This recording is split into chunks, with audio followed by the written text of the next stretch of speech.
Hello everyone, my name is El Parnaso, and for today's video, I'm gonna show you how Yami can beat Maliss going second, plus 2 hand traps, plus dimensional fissure.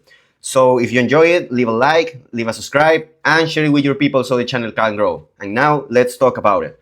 Now, the first thing my opponent is going to do is activate Allure of Darkness, and here I decided to ash the card. First, because yes, Dormouse is at 1, the Rabbit is at 1, but the Chessy Cat is still at 3. So if I allow them to have 2 other new cards, there is a big chance that one of them is already the Chessy Cat, and that now the Chessy Cat will push my Ash regardless, because he's gonna get then another 2 cards. And because of my hand, I can take the privilege of affording this Ash Blossom for the 07, because I already have the Feather Duster, and the only other hand trap that I have is the Ghost Bell, which at that point is better to save it for the Link 5 Ignister. So here I understand that if I wait and I use the Ghost Bell in case he still plays after I'm ashing the Allure of Darkness, even if I Feather Duster the 07 in my turn, they will add a Maliss that will most likely banish a Maliss Link, and therefore the Ignister can still negate, right? But if I am forcing my opponent to be in that position, it means that the Ignister won't have a Link monster linked to it until they have the Hard Scripter. And that is if they are allowed to make both bosses in the first place, right? And even in that worst case scenario, that Cryptor won't do anything before the Ignister won't do anything before the Cryptor uses its effect, because the Ignister will need to tribute that Cryptor. So if he needs to make first the banish and then the negate of the Ignister, because I already have 2 ways to play, there are a lot of draws that will guarantee me to play around that. I can draw any Fiend card, I can draw one of my other 2 ashes in the deck, one of my 3 pushes in the deck that can just avoid the adding of the 07 and therefore no harem on my turn, or I can just draw any other Yami monster. Because if he needs to banish first, I can push that with the Hornetrons, and then the Ignister is a response to any effect that I do, and I can play around that with any 2 Yami names. So that is why I decided to force him to play after negating the Allure. Now he's just going to make the play with the 2 cards that he has, like he's just gonna do the usual, right?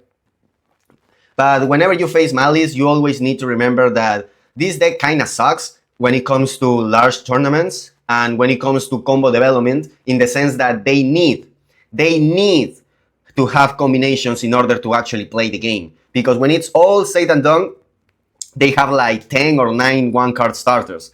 And, you know, that's very shitty. Now he's going to do this, blah, blah, blah. He's going to draw the Ash thanks to this guy. So now he has 2 hand traps and a Flute Gate, right?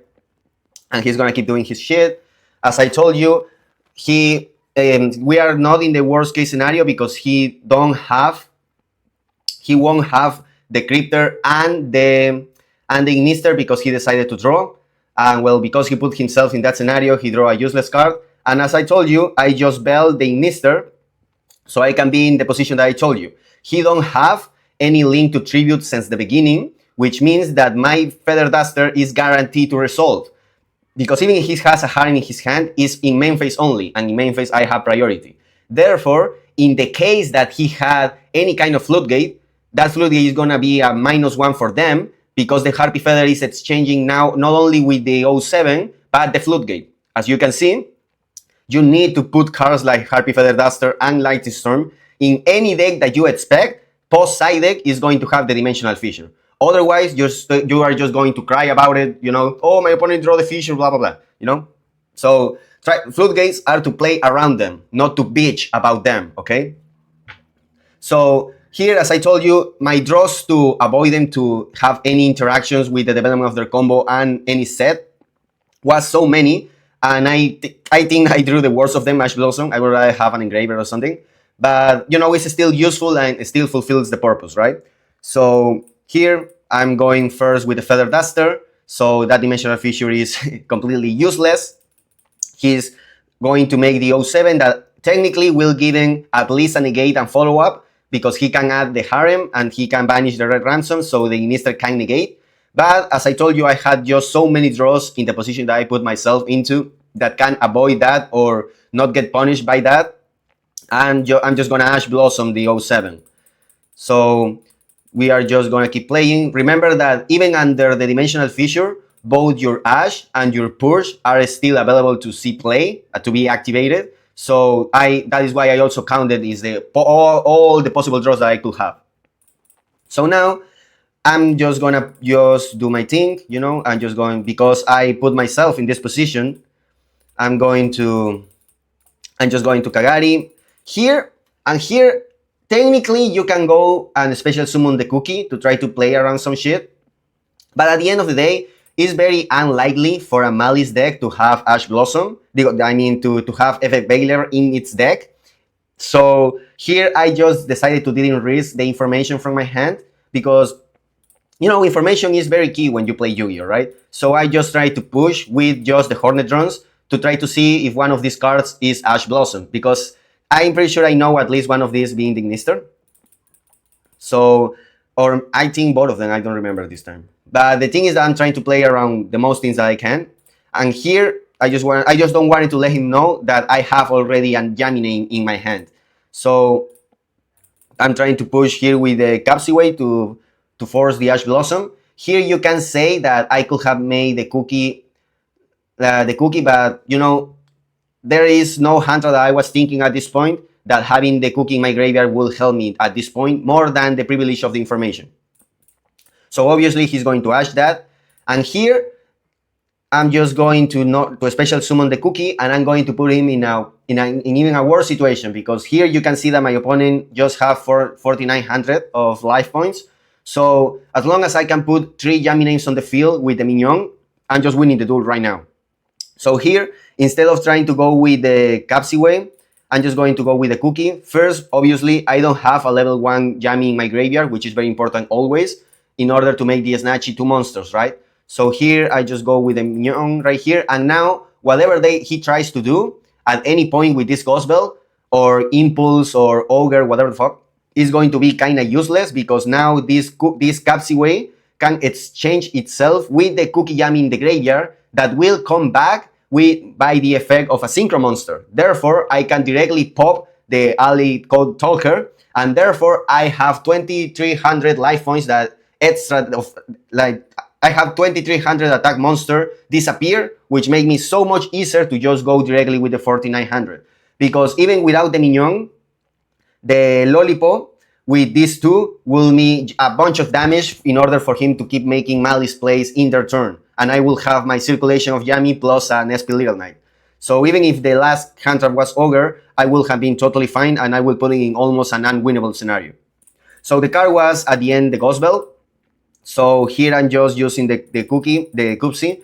I revive the cookie, I destroy the ally Ignister, and I just go for game, thanks to this bastard Yami monster.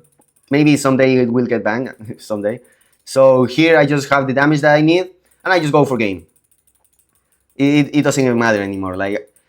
So you can see how you can get rewarded when you are making an approach against Maliss, taking care of your cards, and, you know, saving your hand traps, your key hand traps against that deck. Because at the end of the day, what can they do to avoid that Ignister to get negated? And how much do they lose when you negate that summon effect of the Ignister? They're losing a draw, they're losing a target since the beginning to negate, and that can take you in a lot of advantage when you consider all your cards and the cards that you may draw too, in order to push for game.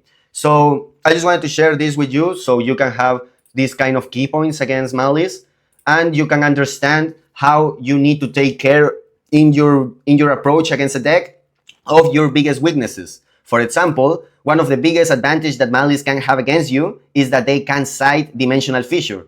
And you need to take that into consideration every time you face a deck like that. Your side deck needs to, in the best way, in the ideal scenario, your side deck beats not only their board, but their side deck too. And cards like Harpy Feather Duster and Light Storm not only beat the 07 if they put it already, which maybe they will do a lot more now that Rabbit is at 1, but it also beats the dimensional fissure. So you need to have all of that in mind when you face decks like that may use cards like dimensional fissure, so you are not crying about it and you are playing around it, which is the point of this game ever since the beginning of its inception. So if you enjoy it, leave a like, leave a subscribe, share it with your people, and I'll see you in another video. Bye bye.